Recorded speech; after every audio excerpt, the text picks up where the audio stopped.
From the battlefields of history to the ice, the gridiron, and beyond the stars, this is Bayonets and Brews History Talk. Here are your hosts, Josh from History Savior and Tyler the Unfiltered Historian. What's up, guys? Oh, I cut it prematurely there. Go figure. If you didn't notice, it's me and our special guest tonight, and Tyler is nowhere to be found. Tyler's got a new puppy, so he may or may not be in a little bit later. We will see. But the chat is up and running. Say that it is now, so you guys can stream in with your questions, comments, concerns. And we are very excited to have on not only our friend, but also a big noise in the history field right now. This guy's making waves. He's writing some awesome stuff. We have Sam Flowers from Emerging Civil War with us tonight. Sam, how's it going, man? Well, Josh, I'm doing pretty good. It's probably about 6 o'clock where you are. It's 7 o'clock where I am. And, we're halfway, winding down through the week. Technically, my week is over. My fall break unofficially starts today, and my students have this Thursday and Friday off. So I've kind of got a short week for myself. Nice. How's teaching school going? Is it as hard as I imagine it is? You know what? It is. I'm gonna be honest with you. It is. I teach, for those who don't know, I am a history professor at Lewisburg College, which is about 40 minutes north of Raleigh, North Carolina. It's a private school, junior college. I teach a lot of the American history courses with a couple of European courses thrown in there. And so most of it's more of a general history. But when I get that opportunity to do, Civil War, Reconstruction, or something that I have a little bit more of a focus on, I dive in with my students on that. I'm speaking of Civil War, I'm excited about our topic tonight, which is something you've had a lot of work in here recently, and that's Civil War memory and some of the recent events that pertain to Civil War memory and the memory of the Civil War. And there's some outstanding resources at emergencivil.com on Civil War memory. And so what is your interest with Civil War memory? First of all, what is Civil War memory? Let's rewind here for a second. And for those of you who may not know, what is Civil War memory? So really, to kind of understand Civil War, to understand memory as a definition, there is a distinct difference between history and memory. There's a way that we interpret both. History, in terms of definition, is the events that happened as they happened. Memory is how we as historians and we as the next generations afterwards remember those series of events. And every now and then there is a little bit of maybe hyperfixation on certain topics of the events that kind of maybe blow up certain things that may not have seemed like a big deal at the time, especially when we think of the context of Civil War memory. That has been a ebb and flow, up and down interpretation almost as soon as the guns stopped firing at Appomattox. And like I said, it has a lot of ups and downs when it comes to how we remember the Civil War, how we remember Reconstruction as well, because a lot of Civil War memory really kind of stems during the Reconstruction era and the years following.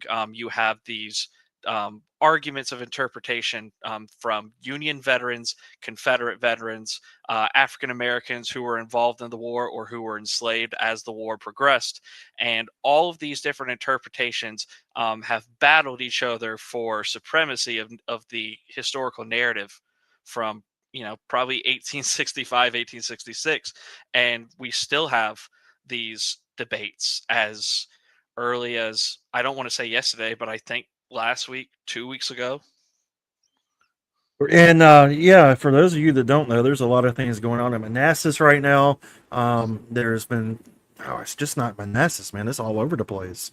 But I want your take on, what is your favorite thing to study pertaining to Civil War memory? Oh man, that's a good question because there's so many different ways to interpret Civil War memory. A lot of people focus strictly on the lost cause. A lot of people look at the emancipationist point of view, which is a term that David Blight, the Yale historian, kind of coined in his Race and Reunion book, which is like the textbook for Civil War memory and understanding those early years after the war. You have a lot of people focused on the slave memory of it all, the lost cause memory of it all. I've had a recent interest in studying how Civil War memory has affected people in the 1940s, 1950s, 1960s. That old way of thinking, or relatively newer way, about 10 years ago, the Civil War to civil rights kind of mentality, and that there are connections to Confederate memory and how they interpreted the world around them in the civil rights movement. I tell my students a lot. Uh, One of the first things that Dr. King says in his "I Have a Dream" speech, obviously he has, the most clip section near the end where he talks about freedom at last and peace at last for both black and white people in the Jim Crow South. But one of the first sentences that he espouses in this speech is talking about he's basically projecting to the crowd like, hey, it's not a coincidence that I'm standing here 100 years, almost to the year of the Emancipation Proclamation. And for when you look at the Civil Rights Act of 1964 and the Voting Rights Act of 1965, those are almost word for word the exact same things from the 14th and 15th Amendment during Reconstruction. And that connection of 100 years between basically the US government saying the exact same thing, but having to rehash it because of Jim Crow segregation and the Confederate memory that comes with that. I was able to pull the book from my library before I left for class today. If I can pull it out real quick. This is, I do a lot of book plugs for books that I read. No Common Ground by Karen Cox, and she really focuses on Confederate memory during that civil rights era in the 60s and 70s. One of the most powerful images that I always show my students is this. If I can pull this out, this particular image right here, these couple African American gentlemen sitting in front of a Confederate monument during the Emmett Till trial in Mississippi in 1955. And because courtrooms were segregated between whites only and blacks only, the only shade that could be afforded in the courthouse square was ironically a Confederate monument. And there's a lot of power and meaning behind, basically, besides them being forced to get as close to the action as they can, but simultaneously having to stand under something that had been, a visible but not so, physically verbal statement of oppression. And I'm glad you mentioned the monument because that's another thing. That's one of the main things I think about personally when I think about Civil War and memory is monuments. I mean, of course, that's a big deal right now, in recent times. But what I find interesting about it is before the Civil War even ended, before it even ended in 1865, monuments had already started popping on the battlefields where these guys once fought. And, that's one way we can interpret, to me, Civil War memory. Now, it gets kind of funny as the years go on because let's take Gettysburg, for instance. There's a Zouave statue on the Gettysburg battlefield that had some controversy, after its place where it was placed because, some of the other guys were saying, hey, we're not taking it away from you that you defended the angle here, but we don't know if you were in the exact spot where you wanted to place this monument. Some guys saying they were a little bit behind, a little bit forward, and all this plays in the memory of this. And that's what is your takeaway and your thoughts on Civil War monuments and what they could teach us and what they can just put into our minds in Civil War memory itself. Yeah, the important thing about memory when we think about monuments and statues, especially on a battlefield, and I'll keep going with the Gettysburg thing, you know, they don't tell these monuments a lot of people kind of think when they read these sketches on here and they read the interpretations of when these statues, the words that are on the side, they're kind of reading it in the context of 1863. But really, what people need to be looking at is they need to read the context of the statues in the times that they were made in the 1870s, 80s, 90s, or even in the 1900s, 1910s. That tells us a lot more about how people were thinking years after the actual event happens. And with that, there are some, common mistakes. And this is something that happens to soldiers a lot. I mean, they have this excruciating 3-day combat. There's smoke everywhere, guns, bodies, people are screaming. There's a whole bunch of, overstimulation happening for these soldiers. And then 20, 30 years later, they're kind of expected to go right to the dot or remember right at the place where this combat took place. Where, in hindsight, some of these guys might not remember exactly where they fought. This argument with the Zuoff monument about, oh, they weren't at the angle or they're not at this particular spot. That's something that the soldiers were arguing about. There's so many newspaper op-eds and letters from old veterans groups, arguing like elderly people in a home, basically saying, no, it was here, or no, it's over here 5 feet over, and they're just bickering over these small details.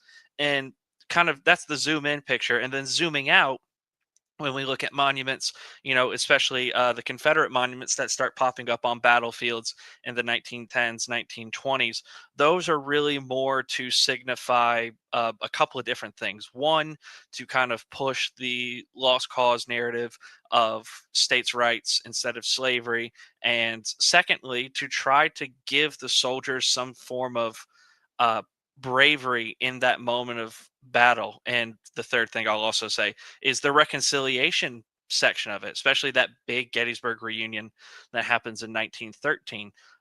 You do have every now and then a couple of soldiers, the older veterans, bickering over why they were there in the first place and why they were fighting. But that iconic photo of Union veterans and Confederate veterans shaking hands at the bloody angle was supposed to tell the American people that the war's over. We've let bygones be bygones. And this is really something that David Blight touches on a lot too, reconciliation and how the North and the South kind of got over why the Civil War started in the first place, is to really exclude the elephant in the room, which was slavery and African Americans who had fought during that conflict. You know, when you walk through a battlefield, you see the monuments, you see the different things that are in these parks. To me, in my mind, one of the places that come to mind to me, especially when we're talking about lost cause, the lost cause ideology is Stone Mountain, Georgia. That is the number one thing that comes to my mind as far as a lost cause monument and Civil War memory is Stone Mountain, Georgia. If you guys have never been to Stone Mountain, well, yeah, you'll see what I'm saying. I mean, you just have to. You look at it, and you can tell it's a lost cause monument. Now, how do you think this is as popular now as it was? Let's say in the 20s or 30s. It's hmm, it's definitely not as popular as it was in the 1920s, 1930s. And I think the reason why it was so popular then is because not only did you have these children and grandchildren telling the story of their recent ancestors, but also you had veterans that were still alive to tell that story. And it was a little bit more palpable for people to understand. I mean, if you listen to a veteran who was still alive back then, and they, even if they give you a lost cause interpretation of the war, a lot of younger kids and teenagers and maybe people our age would kind of take that to heart and not really have to think about it because of the world that they had been living in by that point in time. um, I will say, however, to like it's this is always the most difficult thing as historians. Whenever someone asks us, "Is it A or is it B?" and the answer is always yes, both. And Yeah. it's one of those instances where I don't think the lost cause is as powerful as it was in the 1910s, 1920s, but I'm not going to sit here and tell you that it's gone and buried in the ground forever. There are still pieces of the lost cause that are kind of embedded into a lot of everyday life.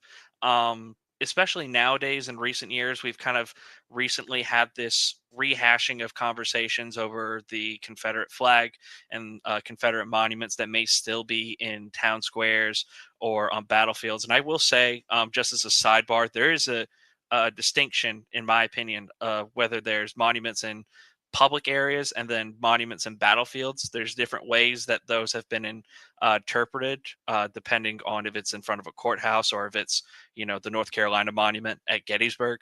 But they do, in a way, almost tell very similar stories in how they dilute the importance of slavery in everyday life. And you still see that nowadays. It feels like I said, it's not as bad as it used to be. Every now and then you'll still catch people, whether it's a random YouTube page or a Facebook post that really kind of focuses more on the heroism of Confederate soldiers and this idea that, you know, great, great, great something grandfather fought for the Confederacy, but he didn't have slaves, so that doesn't make him, someone who fought for slavery, which in itself is an oxymoron. You know, I want to ask you this question, and I'm interested to hear your answer of this. What is the meaning of a monument to you? What is a monument? A monument, I think when we think about it as a Civil War monument, it means different things to different people. And I think it really depends on who is funding the monument, who is putting it up, where it's going, what time of the century or decade is it being put up. There's multiple different interpretations for monuments. This is something that I've learned a little bit more about and kind of come to a better understanding about with Kevin Levin and his Substack Civil War Memory and his couple of books that he has published to espouse some Confederate myths like the Black Confederates. And the thing that he talks a couple of times about, and this is something that I kind of take to heart now, is in those first couple of years, monuments were primarily put up in private cemeteries in regions of the South. It's not going to be until the 1900s, 1910s till we start seeing battlefields put up their monuments. But those first couple of years, right after the war ends, 1866, 67, 68, a lot of those um, lady memorial associations or the beginnings of the United Daughters of the Confederacy, they're putting statues up to honor the fallen Confederate soldiers in those private cemeteries. Like where I'm from, I was born and raised in Wilmington. There's a couple that are there. There's obviously some where I live here in Raleigh, and those are different in the interpretation compared to the Confederate monuments that come a few years after when we get into the 1870s and then we go past Reconstruction into the 80s and 1890s. Those are put in public areas like courthouses, libraries, local and state government buildings. And it's not just going to be for Confederate soldiers. There will also be other statues of, for Raleigh, for instance, there are only two really big, important monuments in the old state courthouse in downtown Raleigh. And those two governors' statues are Zebulon Vance, who was the Confederate military governor during the war, and then Charles Aycock, who was someone who is a devout white supremacist and although championed in his own words some form of equality of education, that doesn't necessarily mean that they got the same amount of money per se. And so it really, for me, it really depends on the time in which it's made.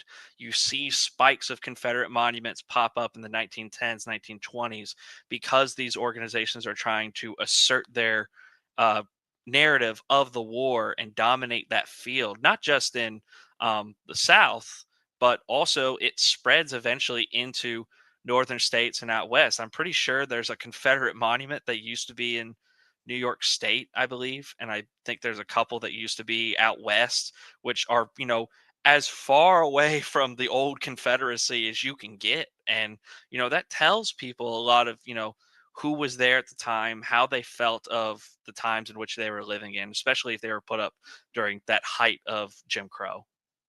And when you said there's different types of monuments, there definitely is. I mean, when we think of monuments, we generally think the same thing: is to honor someone. It's to, and that's the basis meaning of the word monument. But flank markers are monuments. Monuments teach us, different information. Flank markers on battlefields are monuments. Regimental markers on battlefields are monuments. Are, of course, they're to honor, their comrades, but they're also monuments. And it's going to be a little bit different with those monuments than it is if we go to Elvis Presley's house and maybe look at a statue of Elvis Presley. I mean, there's two different meanings there. And yeah, I know there have been, even here in Mobile, Alabama, there have been recent things where monuments being taken down, monuments being rededicated in other places. So Civil War memory is still well alive. I mean, it is spilling over into recent, the recent events, recent days, all the controversy surrounding Robert E. Lee's house in Arlington, which is Robert E. Lee's ex home. And of course, before Robert E. Lee got it, it wasn't it wasn't his home. It was someone else's. It was his wife's family, if I'm not speaking out of turn on that. But, there, when you think of Civil War memory, I mean, it could be anything like that, but it could also be journal accounts and the accounts and diaries that was kept by people who were alive during the Civil War, who lived through this conflict. And, I know when I think about it, I have some favorites that I like to refer to for different research. And, thinking of that, how important is those memories of the American Civil War, that Civil War memory of the journals and diaries that are kept by the people of that time frame? Yeah, so especially, this is always, this is my teacher mode kind of locking in. There's Hit the different switch, kinds huh? of there's the switch when you have those kind of questions. There are different kinds of primary sources that can tell you different things. And this is something I learned in school, and this is something I try to tell my students as well when we have these discussions. Letters and diaries that are written within like a week time frame of the event that happened, those are memories of as it happened, as fresh in their mind as possible. Journals and memoirs and, later published diaries that they write later on in life, those are things that they write 10, 20, 30, almost 40 years after it happened. And so Yeah. sometimes, especially from a military standpoint, sometimes the regiment's not where it's supposed to be in the journal entry as opposed in his diary when he initially wrote it. The biggest culprit of this is probably Joshua Chamberlain, in my opinion, who Thank constantly you. does Someone this. else said it. Thank Yeah, God. he oh, I love Jeff Daniels. I love how the character is portrayed in the movie. Oh, It is where we're gonna get to that in a few moments. That's coming. so I will say when Chamberlain writes his official report, it looks kind of iffy but fairly sound.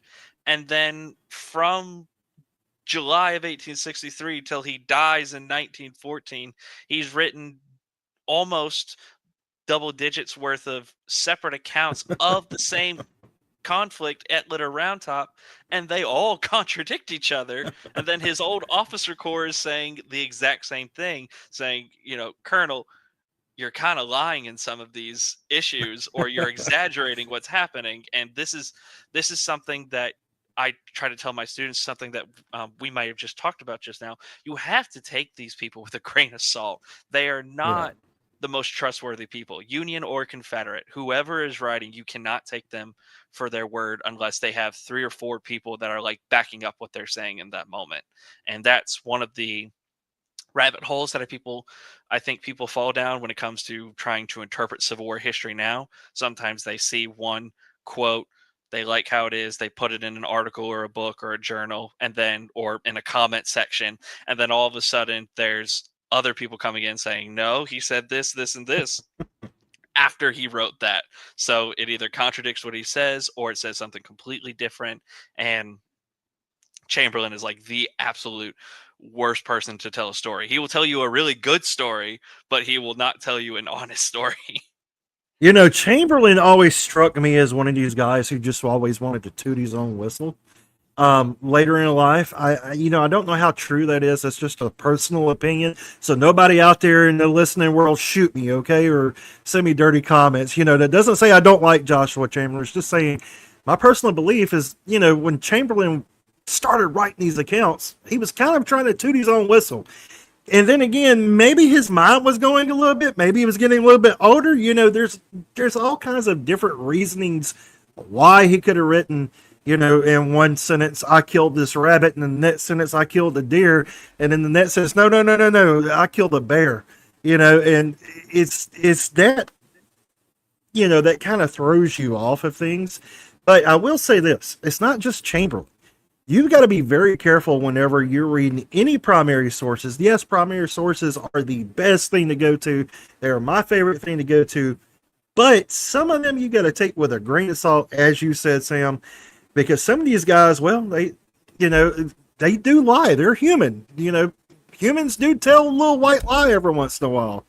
And not only that, you know, these guys could have, you know, we don't know anything about PTSD during the Civil War. You know, we do now. Back then, we did not. So these guys may, you know, have been a little off from everything they've seen. You know, battle was chaotic. You got smoke, like you said earlier at Gettysburg. You got smoke. You got dead bodies going everywhere, arms, legs flying up in the air. You know, horses, you know, going all over you. You know, God knows what else going on in the midst of a battle. So you're not going to think straight. Any sane person wouldn't. And I also see this with not just Civil War accounts, but I have run into this with World War II veteran accounts as well. You know, some of these you have to be careful about. And the best piece of advice, like you said, is I can give people is make sure you know what you're reading. And when you read it, double check it. You know, try to check it based on other factual things. But man, some of the things I have read, what's some of the craziest things you've read in primary sources? Oh man. I remember reading, so the best thing, I will say though, this is the craziest thing I've personally read and I've written about. I will say it's fairly accurate because there is some photos to back this up. There was a private in the 18th North Carolina. I was writing an article about it for Emerging Civil War, and he has this set of letters. He's one of four brothers, and by this point in time, as he's going into the wilderness in May of 1864, he's already lost two of his brothers, and he's with his last surviving brother, and they're going into battle together. And he writes this letter home to his sister, basically saying, "I am in a field hospital and I've been wounded." And I read that one section. I'm like, oh no, he's been wounded. He's probably gotten hit, you know, in the shoulder or the arm, or he's about to lose a leg or something. He's trying to write his last condolences. And then I keep reading, and he basically says, "The bullet has struck me just below the eye and into my cheek," basically saying he has a bullet lodged underneath his eye. He has been punched in the face by a mini ball, and he's still alive. Like, usually when we think of, you know, gunshot wounds in the Civil War, like an arm or a leg is already a 90% chance of amputation. Head and face should already be a kill shot. And now it's just, nope, I'm alive. Just don't tell mom and dad. I'll be fine. It's a little bruised, but I'll be okay. And I'm like, how can you say that? It is in your body. It's not going to come out of your body until like 1921, 1922. There's family lore where when he becomes an older man, he's having this sneezing, coughing fit to the point where he sneezes out pieces of the shrapnel that have Oh been man. lodged in his body for almost 50 years. And I'm like, how are you alive? You know, I'm gonna be honest. That is something that a lot of people don't think about when they think about Civil War memory. That Civil War memory. because of what happens in the Civil War with situations like this. Dude gets shot in the face. He lives to tell about it, even though he's spitting out pieces of lead, 20 or 30 years later. Is that, Civil War memory has helped us shape technology and medical advancements, and it helped us learn a lot of things. And still, even today, I think there's a lot of medical research that goes back to Civil War amputations, in that amputation field, because a lot of people have this idea, if you're getting amputated in the Civil War, you stick a bullet in your mouth and bite down. I'm going to get your opinion on this. To me, personally, it could have happened. Did it happen as much as people say it did? I don't think so. Maybe. But, what if someone's biting a bullet and getting their leg cut off, first thing I would think, oh, he's going to swallow a mini ball and die from this. Yeah, and one of the other things too, since you were talking about how the Civil War and memory of it, and how people, what are the lessons that people took from the Civil War? Obviously, medicine was able to improve, technology was on its way to improving during the war and well after the war, in terms of military technology. I think one of the things that's really gone unsung has been the political system. Mail-in voting and absentee ballots come directly from the Civil War during the 1864 reelection between Lincoln and George McClellan. You have all of these soldiers on the front lines that can't just leave and go back to Ohio and New York and get a furlough for 3 months just to go vote. Grant at Petersburg has to create some form of voting system practically, 5 miles outside of the front line. So that way soldiers will be able to vote, but not actually have to leave and jeopardize anything from happening. And I think that's one of the, unsung things that we talk about in how America changes after the war, and absentee ballot is definitely one of those things. That you just mentioned something I did. Um, we that's the cool thing. We learn things every day, from the American Civil War. I never knew that. I never knew where the absentee ballots really come from. So that's pretty cool to learn. And that's the cool part about Civil War memory, is that we're steadily learning things as historians. And unfortunately, you do have the rocky side of Civil War memory. But it's still important to remember the Civil War, remember the men who fought through it. And one of my favorite things is reading the civilian accounts, the people that are put in the middle of this thing that's not even on the battlefield, and I'm not just referring to, yes, I know what everyone's thinking, Gettysburg. No, I'm not just thinking about Gettysburg. I'm not thinking about Gettysburg, of course. But then you have other cities like Vicksburg. People are literally hiding in caves, and don't you think that would scar them for years to come? Don't you think that's a memory they're going to take back from this war?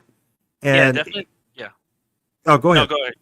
So one of the things about civilian interpretation is, especially in the southern states, that really kind of determines how these civilians are going to go into reconstruction and how they're going to think about it as it's going on. One of the best examples I can give is, where I'm from. I was born and raised in Wilmington, North Carolina.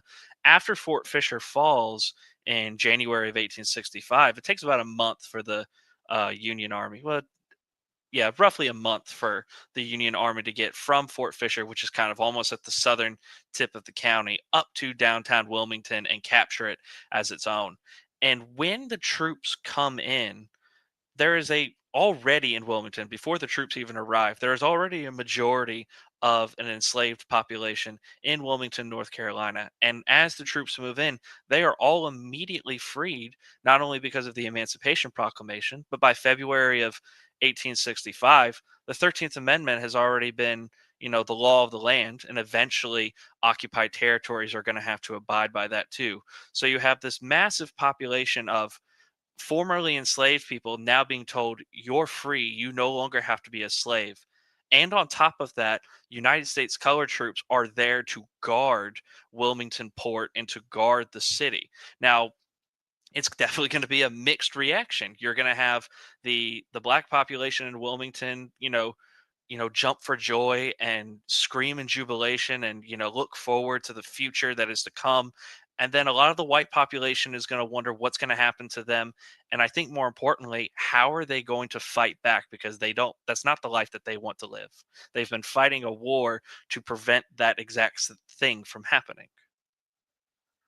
And here in Mobile, Alabama was pretty much almost the same kind of situation. The city of Mobile, of course, is one of the last to be taken during the war, with the Eastern Shore area falling in April of 1865. And it is a rough situation in Mobile. Nobody really knows what to do. Everyone's kind of running scared, and with it being the South, very deep South, as deep as you can go, there is a pretty big, enslaved population here. So, they're not really knowing what's going to happen with that either. So I couldn't imagine the things that was going through the people's mind here as Mobile falls to the federal army, and the federal army is, coming into the city of Mobile and putting up quarters and taking things over. And yeah, it's just a cool thing to think about, and it's a far different situation here than it would be per se in Gettysburg, or in Richmond, Virginia, or in upstate New York. If this was if they had to worry about the Confederacy as much up there, it would have been a whole different situation. Yeah, and I think everyone's going to have, kind of leading into this memory conversation that we're still having, especially with Reconstruction, everyone's going to have a different way of looking at it, depending on who they are and how they came up. Obviously, the recently emancipated people in the South are going to be excited for the future to come and try to understand. They're going to also ask themselves important questions. Because of the 13th Amendment, they are free, but they're not citizens yet. They don't know what they are. And so, really, the question is, how do we move forward in this new society that we are going to build? Are we going to be able to become citizens? Are we going to be able to have voting rights? Can we obtain wealth? Can we acquire social status? Can we run for political office? And then you have on the other side of that, you have a lot of white Southerners who will join in that assistance, and they'll be labeled scalawags because of that. But then you have others that will be wondering, how can we fight this? How can we push this back and maybe not go all the way back to the antebellum way of life, but to create some kind of new version of it as well? How do you think the Emancipation Proclamation and events, like that after the war, how do you think that's going to encompass the Western area of the United States, if at all? The Western states are going to be very strange. It's not necessarily something that I focus on too much, but the stuff that I've looked at, especially from the Western territories and the states that are already in the Union, California is going to immediately be involved with the Emancipation Proclamation, 13th, 14th, and 15th Amendment. But in all the territories that are not officially states, we stereotypically call it the Wild West for a reason. There is going to be some restrictions on laws and regulations and things like that. You'll also see a massive migration from the South to the Western states. And this is something that I teach my students a lot. You have, in a way, it's almost ironic. You have former Confederates fearful of reprisal from Union troops fleeing to the West in those early years of Reconstruction. And then right behind them, as Reconstruction is shutting the door, you have African Americans moving out west as well, because they are fearful of what will happen to them because of rising Jim Crow laws, the Klan, red shirts, things of that nature. And so the West, in a way, kind of sometimes starts to rehash some of the same things that had been happening 10, 20 years prior. And then we extend it to something I like to call taking a drink of our brews. So, what did you bring tonight? Let's see. I've got my usual coffee, Tim Hortons. You got a mug. You done broke it out into a proper mug. What is that? So this is it's a cider brand called 1911. They're from upstate New York. I can. There's a Wegmans near me, and I always enjoy going to Wegmans because they sell this. But you can get it at a Total Wine, I believe, as well. Um, the 1911 is like a cider company from upstate New York. This particular one is called Pumpkin Hayride, which is kind of like a pumpkin spice cider. Ooh. And I'm not someone who's like always been big on pumpkin spice, but I cracked a first one a couple weeks ago, and I was like, oh, that's actually really good. So it's basically Starbucks for adults. Yes. We do have a couple of comments. Mill Syrup Duo says, evening everyone living in the Kansas City area. There's nothing in Lawrence, Kansas on Quantrell's Raiders besides a small little marker. A small museum, I believe, is needed to explain more about the massacre and who Quantrell's Raiders are and what was their import and what their importance was. Yeah, that's that's a ongoing fight. I think in Civil War memory is, it's so hard now with recent events to get markers, in my opinion. And I don't know. There's things have gotten a little bit hairy as of late, and it's even extending until now. People think it maybe has calmed down a little bit, but it hasn't. Yeah. So first of all, when it comes to markers connecting Civil War to out west, that's going to be incredibly difficult to do. A lot of historians, when we think of the early historians in the 20th century, they really kind of focused primarily on the Eastern theater. It wasn't until probably the last 30, 40 years where we had, serious scholarship come out on the Western theater, especially places like Chattanooga, Chickamauga, and Vicksburg, and Nashville and Franklin. And even then, there's still a distinction, I believe, that I guess the public has between the Civil War and the events that happened, especially with Native Americans out west.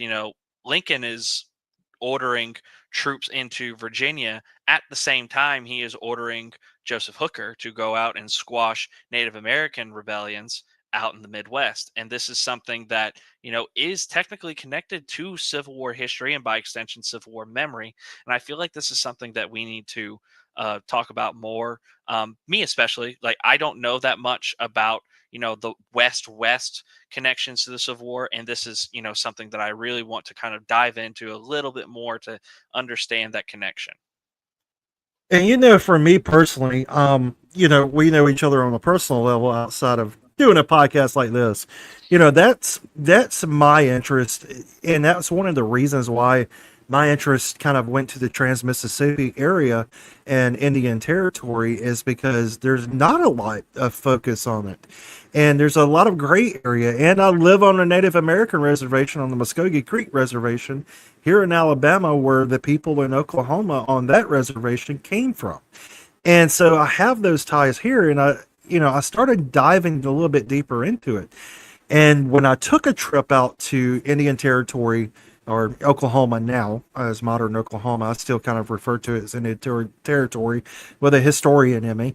But I took a trip to the site of the Battle of Honey Springs, which of course is a very important battle that takes place in Indian Territory. And there is a nice museum there at Honey Springs that the society there has put up, and Oklahoma State Historical Society put up there.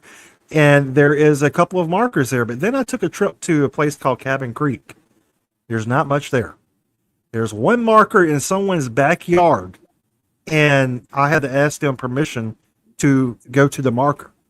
And, that's what people do forget. You're exactly right. Is the United States during the American Civil War isn't facing just the Civil War between the North and South. They are also engaged in the Indian Wars out west. And you have the massacre at Sand Creek, which takes place at the height of the American Civil War, 1863. You've got that incident that's taking place there, and the man who's in charge for that, well, he ultimately wants to get command, on this side of the United States of an army, and it doesn't really work out to his favor. But the situations that's happening with the Indian Wars out west are directly impacting the American Civil War here. And that area has just got lost to the Civil War memory area. And recently it started to come back with books such as When the Wolf Cried. And then you have Three Cornered War that's recently come out this past year, which is an awesome book. If you want a book to read, I recommend that book.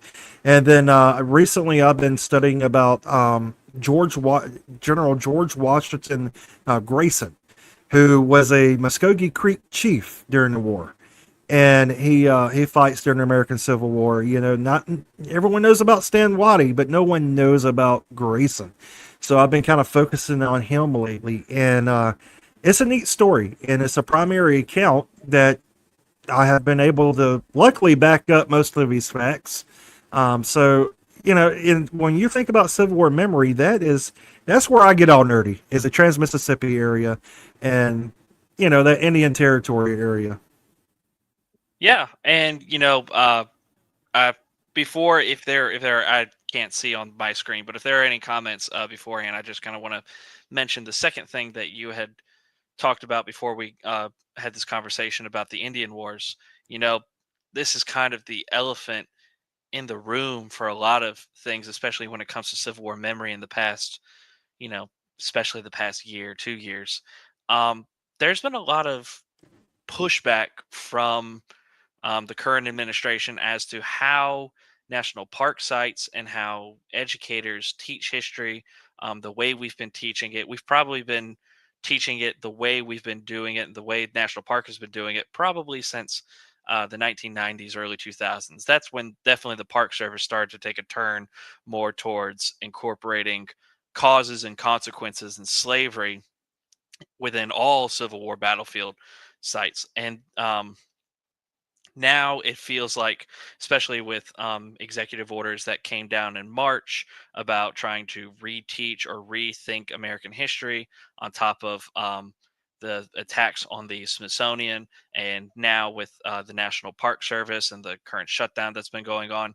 You and I have a lot of good friends in the Park Ranger Service and who work in National Archives and who live in DC and that general area, and they're hurting, not just obviously financially, but they're hurting on a personal level too. They've been taught and been wanting to teach a certain way, and now it feels like they're taking two steps back, and it's definitely a precarious situation at the moment.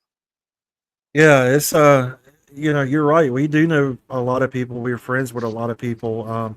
Tyler being one of them. You know, Tyler is at Manassas. A lot of you guys have probably met Tyler when you've been in Manassas. I know some of you that watch the channel have. And you know, it's sad because these people go to college, get the education to do this, get the jobs with the National Park Service, are some of the most knowledgeable people in the world when it comes to these subjects. And they basically went into work one morning and said, "Hey, don't bother coming in today, and we don't know when you'll be able to come back, and we don't know if we're going to pay you or not. You know, we don't know anything. Just go home." I mean, Yeah. I can't imagine it. No, and then on top of that, the weeks and months prior, some people have been told to take certain markers down that incorporate lost cause interpretations of the war, or focuses too much on slavery, or talks too much about how secession was a bad thing. And then it's not even Civil War sites, obviously. All national park services and battlefields and sites are being affected by this, whether they teach the American Civil War, or especially the Reconstruction site in South Carolina, the Civil Rights museums, especially Dr. King's area in Atlanta, Georgia. They're all being affected, and kind of being told to reinterpret it in a different light. And it's not necessarily a light that is accurate, to say the least. Yeah, see, that's the problem. You know, you if you're going to learn history, you need to learn the correct history. And you know, I always say history isn't always pretty. Most of the time, it's ugly. And you know, I'm a person that hates politics because it does get really ugly, and it just makes people mad when you talk about it. But you know, if you're going to learn history, you need to learn the right history. And I mean, if you're looking at me as a historian, you're telling me, okay, well, I know you know really what happened, but you can't teach it that way. You got to teach it this way that you know it the really right way, but this is the way we want everyone to see it. And to me, well, that's called lying. And I mean, that's what basically you're being told to do, in my opinion, is you're being told to lie or, or not tell the full story here. And, we've gotten to where we are today because of the struggles of the past. And if you don't learn from your past, well, you're doomed to repeat it.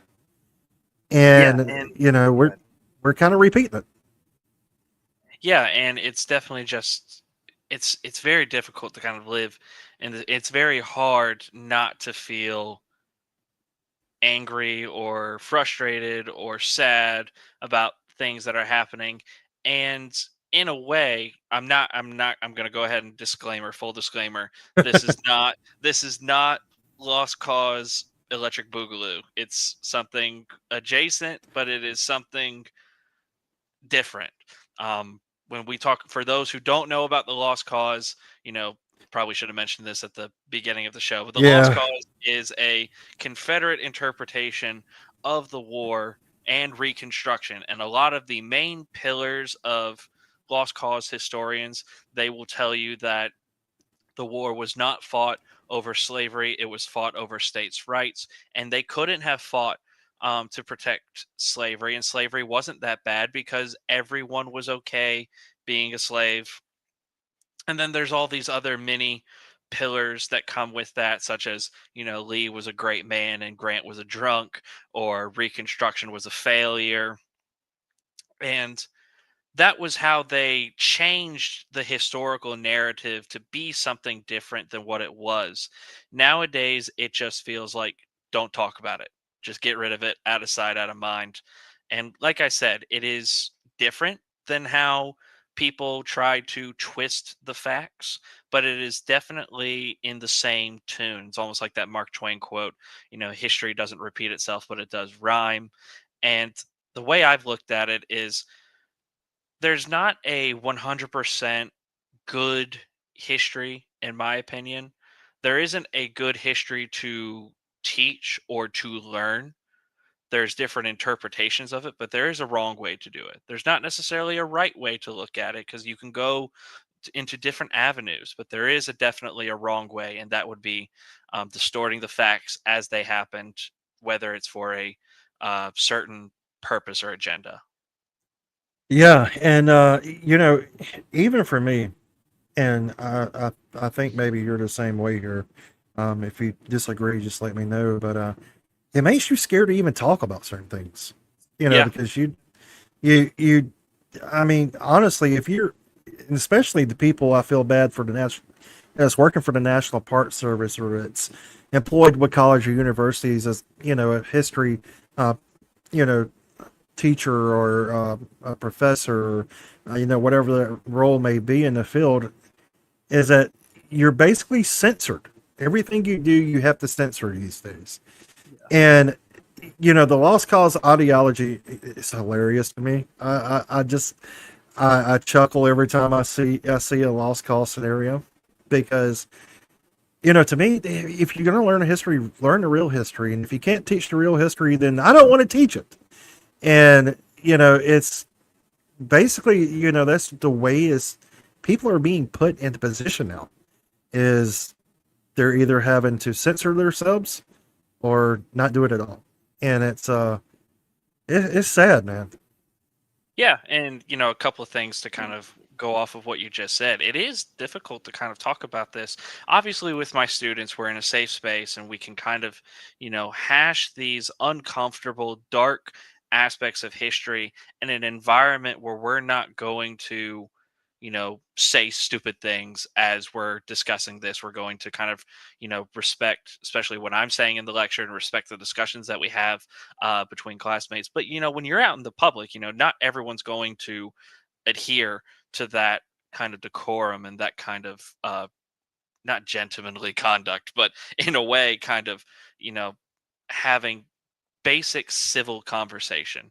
Some people will, scream and yell or, say different things. And especially with the lost cause, I think a lot of people who get into that kind of history aren't necessarily bad actors in this scenario, because when you hear, especially for me, when I mean, you live in Mobile, Alabama, I live in North Carolina. One of the biggest things I heard, anytime I opened my mouth about the Civil War in a public setting, was someone pulling over to me and be like, Lincoln was a tyrant. He suspended habeas corpus, and he was not beloved by all the people, and he's not as good as everyone say he is now. And to an extent, they're right. Not everyone loved Lincoln in 1863, 1864. Not everyone was behind him on the Emancipation Proclamation or on suspending habeas corpus for people who spoke out against his administration. In some ways, those are not so good things to think about Lincoln. He's a very complicated man, on the merits of his presidency alone, let alone the conversation we would have about Lincoln and his views on race and slavery.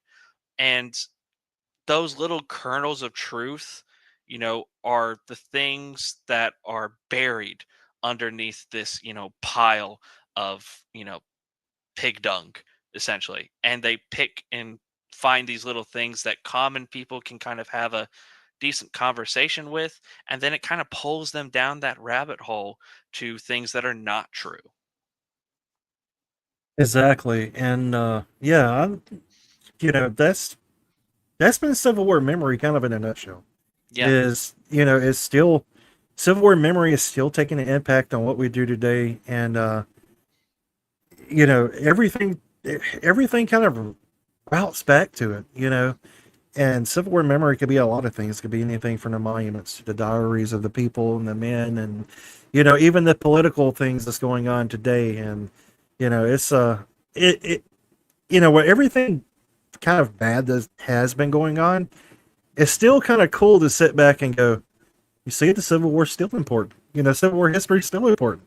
Yeah, and this is just kind of like that one last kernel that I like to acknowledge to people, because this is something that you probably get a lot. This is something that I definitely get a lot from passersby and close friends of mine and coworkers, and on occasion family members. People who will come to me and be like, "Are we on the verge of a second Civil War?" And my answer Yes. is emphatically 1050% no. Absolutely not. The situation in 1861 is drastically different from 2025. Yeah. On the merits of North versus South alone, the divisions in in the nation that we live in, are not based on sectional politics. It's on a vast array of different things. The best way I've described the world that we live in is like a combination of Andrew Jackson's presidency mixed with the robber barons of the 1890s. And I'm like, oh gosh, it's not the best, but we're not at 1859, John Brown's raid. The entire South is on the verge of eliminating every single black person that they see in the street after dark. We're not in that world. Yeah. We're not in and I say this not with a yet or a but. We're not in that world, but there's always the possibility that things could get worse, and to look to the past to make sure that we don't escalate our present is, I think, drastically important. Not only for you and me to look at, but for our leaders, our friends, our families, to kind of keep each other accountable, and to be alert of our nation's past, and to know that eventually we can hopefully, knock on wood, get past the dark ages. Exactly. And with that, we have closed in on an hour. So it is 8 o'clock your time, 7 o'clock my time, and I don't know where everyone else is, so I don't know what their time is. But guys, we thank you for hanging out with us. Sam, thank you so much for coming on. It's been really, really, really fun. We're gonna have to do this again. We're gonna have to put our heads together and get another subject up here. And Ernest Dollar says, thanks, guys. Thank you, Ernest. And Tyler was a no-show, man.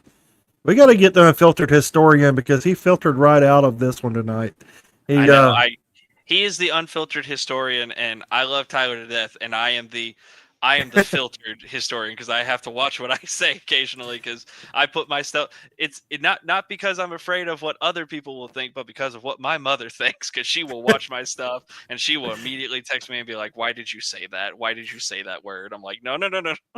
Exactly, and yeah, someone out between us has to be the unfiltered one. So Tyler is the man for that job. He's taking care of a beagle puppy tonight, and Yeah, yeah, I'd much rather be in this podcast. So yes. best of luck to him. We'll get him back on hopefully next week. And we took last week off, and we will be back next week with a brand new episode. And stand by for that announcement on who it will be. We're going to keep you guys guessing. But Sam, thank you so much again for coming on. And guys, if you want to check out more of Sam and read some of his work, you got to check out emergentcivil.com. The link is in the description here. You can go check it out. Check out some of Sam's writing over there. There's some fabulous articles that Sam's been doing over there, and I look forward to seeing what pops up on there every day. So check out emergentcivil.com, subscribe to them, get their newsletter. And Sam, thank you so much again, man. Gosh, it was great being here. Wish Tyler was here, but obviously, dog baby duty calls, and I understand that. And it was great being here. Don't just check out my stuff at Emerging Civil War. We have a plethora of authors there who are putting out amazing content, articles, book reviews. They have a podcast if anyone wants to listen to more Civil War stuff in their free time on Spotify. Share the love, enjoy it, and I was just happy to be here. All right, buddy. Well, we'll talk to you later, and we'll talk to all you guys later on. Until then, well, you know the drill. Keep on preserving history, and stay safe. And don't forget to grab your brews. And the Washington Capitals are playing Boston, so I'm gonna go and kick back the lazy boy for a little while and catch the game. And Sam, I appreciate it again. We'll talk to you soon. Alrighty, appreciate it.